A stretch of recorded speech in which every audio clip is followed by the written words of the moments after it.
अस्सलाम वालेकुम स्टूडेंट्स आज हम लोग जो है वो डिस्कस करेंगे कॉम्बिनेशन ऑफ रेजिस्टर को। क्लास 10 का आपके पास एक टॉपिक है कॉम्बिनेशन ऑफ रेजिस्टर, तो वो हम लोग जो है वो आज के इस लेक्चर में देखेंगे कि कैसे जो है वो रेजिस्टर्स को कंबाइन किया जाता है।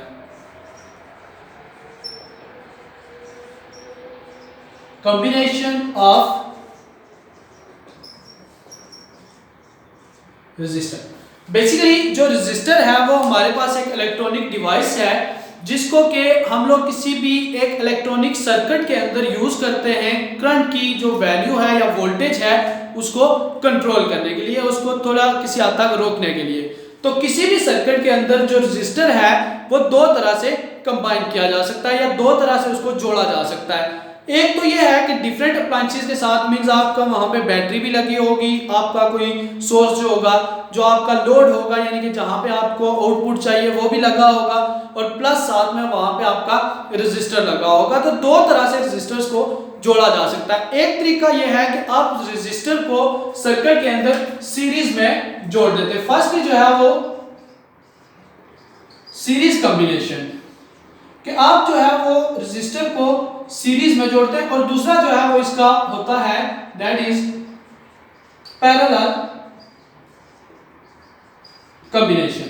तो हम स्टूडेंट्स इन दो कॉम्बिनेशंस को देखेंगे कि इन दोनों कॉम्बिनेशंस के अंदर रेजिस्टर को कैसे जोड़ा जाता है और उसकी रेजिस्टेंस जो है वो क्या बनती है, यानी टोटल रेजिस्टेंस हमने फाइंड आउट करनी है। तो फर्स्ट हम स्टार्ट करते हैं नंबर 1 सीरीज कॉम्बिनेशन से।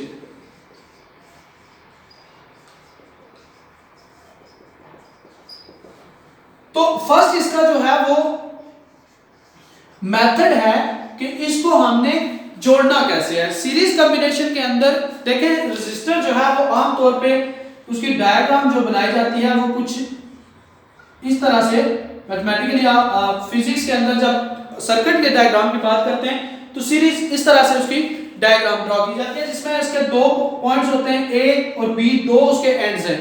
तो सीरीज कॉम्बिनेशन का मेथड ये है कि one end joins with next।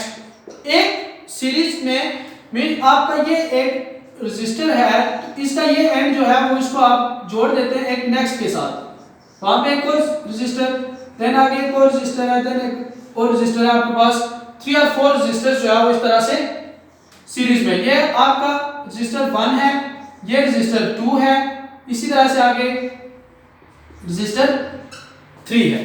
यानी कि सीरीज कॉम्बिनेशन के अंदर रेजिस्टर का एक एंड जो है वो नेक्स्ट, मतलब अगर ये इसका राइट एंड है तो नेक्स्ट के लेफ्ट के साथ, फिर नेक्स्ट का जो राइट होगा उससे अगले लेफ्ट के साथ, उससे अगले लेफ्ट के साथ, और फिर इन तीनों को या जितने भी रेजिस्टर्स होते हैं उनमें एक साइड जो होती है पूरी की पूरी उसको बैटरी के एक टर्मिनल से और दूसरे में जो है वो दूसरे टर्मिनल के साथ, इस तरह से जो है वो सीरीज कॉम्बिनेशन किया जाता है कि एक एंड जो है वो दूसरे एंड के साथ, दूसरा रेजिस्टर, फिर तीसरा। लाइन के अंदर सभी रेजिस्टर को जोड़ते हैं, फिर आप दो एंड्स बचे, एक आपका एंड ये है, कंबाइन भी देखें तो ये बी है, तो ए एंड को नेगेटिव के साथ, बी एंड को जो है वो पॉजिटिव के साथ। फर्स्ट जो है वो इसका मेथड होता है कि रेजिस्टर को सीरीज के अंदर जोड़ा कैसे जाता है, कि एक एंड को दूसरे के साथ, दूसरे को तीसरे के साथ रेजिस्टर्स को बारी बारी जोड़ते हैं, देन आगे से आपके पास सिर्फ दो पॉइंट्स बचते हैं, उन दोनों में से ए एंड बी एंड उन दोनों को आप क्या करते हैं बैटरी के साथ जोड़ देते हैं।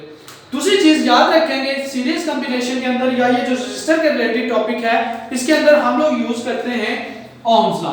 नंबर 2 ओम्स लॉ जो है वो यूज किया जाता है, that is equal to v is equal to क्या होता है i r को हमने फाइंड करना है तो v ओवर i जैसे भी हम निकालेंगे वो हम बाद में देखेंगे कि उसको फाइंड आउट कैसे करते हैं। ठीक है, नंबर 3 पॉइंट इसके अंदर होता है करंट, कि इस रेजिस्टर के अंदर या सीरीज कॉम्बिनेशन के अंदर करंट कैसे फ्लो करता है। तो अब याद रखेंगे कि current will be same for all the resistors. तमाम रेजिस्टर्स के लिए करंट क्या होता है सेम। इसके पास जो करंट आता है वो इसका I1 है, इसका करंट I2 है, इसका करंट जो है वो I3 है। तो यहां से जो करंट आपको मिलना शुरू होता है दैट वाज I, तो I जो आपका करंट है वो मींस आपके पास I1 will be equal to I2 and will be equal to I3 and that will be equal to total current I। तो सीरीज कॉम्बिनेशन के अंदर जो टोटल करंट होता है वो हमेशा क्या रहता है, सेम रहता है। और नंबर 4 इसमें पॉइंट होता है, दैट इज नंबर 4 में आप बात करते हैं किसकी, वोल्टेज की। तो वोल्टेज जो है वो इसमें डिफरेंट मींस यहां पे अगर वोल्टेज यहां से एक वोल्टेज आता है V टोटल वोल्टेज, तो इसका वोल्टेज होगा V1, इसका V2 और इसका वोल्टेज V3। और अगर आपको टोटल वोल्टेज फाइंड करना है तो वोल्टेज इसका हमेशा निकलता है, total voltage will be equal to the sum of individuals कि टोटल वोल्टेज होता है वो हर एक के सम टोटल के इक्वल होता है। मींस आपका V is equal to V1 plus V2 और प्लस V3। ये आपके पास इक्वेशन नंबर 1 है कि टोटल वोल्टेज जो होता है वो sum of all the individuals के इक्वल होता है। तो अगर इसके अकॉर्डिंग देखें तो हमारे पास है V is equal to IR। तो इसका अगर वोल्टेज फाइंड करना है तो V1 is equal to IR 1 हो जाएगा। इसका वोल्टेज है V2 that will equal to I और R2। इसका वोल्टेज होगा that is V3 that is equal to I3 और R3 मींस आप इसको दिस फॉर्म लिख सकते हैं। बट हमें पता है कि I सब के लिए क्या I1 I2 I3 वो सारे क्या इक्वल है, हम सिंपली यहां पे वैल्यूज पुट करते हैं। V is equal to IR means यहां पे आएगा V की जगह पे IR is equal to I1 R1 plus I2 R2 plus I3 और R3। एज वी नो कि सीरीज कॉम्बिनेशन के अंदर I1 I2 I3 सभी किसके इक्वल है, I के। तो यहां से I R is equal to I R1 plus I R2 और प्लस I R3 सभी के अंदर से I जो है वो कॉमन आता है। तो I R is equal to I into R1 plus R2 और प्लस R3। दोनों साइड से आप I को कैंसिल कर देते हैं तो टोटल रेजिस्टेंस जो बनेगी R equivalence that will be equal to R1 plus R2 और प्लस R3। तो सीरीज कॉम्बिनेशन के अंदर जो टोटल रेजिस्टेंस होती है वो sum of all the individuals के इक्वल होती है। मींस सीरीज कॉम्बिनेशन में R equivalence total resistance equal to R1 plus R2 plus R3 and plus so on Rn। यानी कि जितना जरूरी नहीं है, हम यहां पे स्टडी कर रहे हैं सिर्फ 3 रेजिस्टर्स को, तो हो सकता है n नंबर ऑफ रेजिस्टर्स हो। तो टोटल रेजिस्टेंस अगर निकालनी हो तो sum of all the individual resistances के इक्वल होती है। और टोटल रेजिस्टेंस जो है हमेशा इन रेजिस्टेंसेस से इंडिविजुअल से क्या होती है, ग्रेटर होती है। यानी मींस R टोटल जो है वो आपका सिंगल रेजिस्टेंस से हमेशा क्या होगी, ज्यादा होगी। तो ये है आपका जो है वो सीरीज कॉम्बिनेशन जिसके अंदर कि एक तो करंट सारी जगहों पे सेम रहता है, ये याद रखेंगे।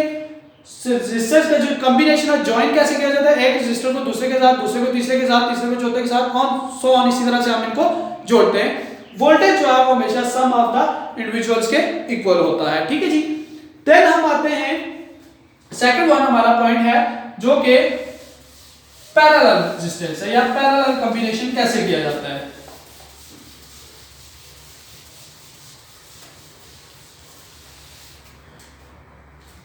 सेकंड हमारा पॉइंट है that is parallel combination.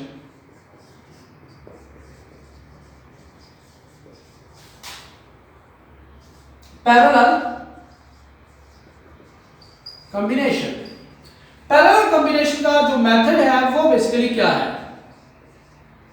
Method ये है कि हर एक रजिस्टर को अलग अलग से रखा जाता है। मींस फर्स्ट रजिस्टर जैसा कि मैं बता देता हूं आपको, ये हमारा फर्स्ट रजिस्टर है, ये सेकंड रजिस्टर है, ये थर्ड रजिस्टर है। मींस अभी 3 ले रहे हैं।